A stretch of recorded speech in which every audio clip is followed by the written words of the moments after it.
పిల్లలు లేకుండా చేసుకునే ఆపరేషన్ బటన్ హోల్ ఆపరేషన్ చేసుకోవాలా, నార్మల్ ఆపరేషన్ చేసుకోవాలా? నమస్తే, నేను మీ డాక్టర్ పద్మలత, యారాసి మాతృత్వ fertility centre and Akshaya hospitals Proddatur.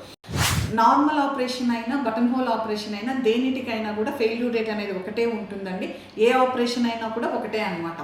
ముందైతే పూర్వం అయితే అంటే లైక్ మనం ఒక 10-15 years బ్యాక్ చూసుకుంటే గవర్నమెంట్ హాస్పిటల్స్లో క్యాంప్స్ చేసేవాళ్ళు అనమాట.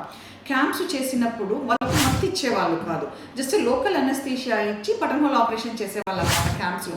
సో అప్పుడు పేషెంట్స్ పెయిన్కి చాలా ఇబ్బంది పడేవాళ్ళు. అది కూడా కాకుండా పొజిషన్ కూడా తల భాగం చాలా కిందికి పెట్టి కాళ్ళు పైకి పెట్టేవాళ్ళు అనమాట. ఆ పొజిషన్ కూడా చాలా ఇబ్బందిగా ఉండేది పేషెంట్కి.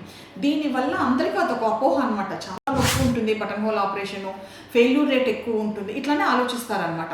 కానీ ఇప్పుడు అనస్థీషియా టెక్నిక్స్ అవైలబిలిటీలో ఉన్నాయి. ప్రైవేట్ హాస్పిటల్స్లో చాలా సొఫిస్టికేటెడ్గా మీరు లాప్రోస్కోపీ ఆపరేషన్ చేయించుకోవచ్చు. అనస్థీషియా ఇచ్చి చేయించుకోవడం వల్ల మీకు నొప్పి అనేది ఏమీ తెలియదు. ఈ రకంగా పెట్టే పొజిషన్ కూడా ఇప్పుడు ఎవరు పెట్టట్లేదు, స్ట్రైట్గా పెట్టే చేస్తున్నారనమాట ఆపరేషన్ కూడా.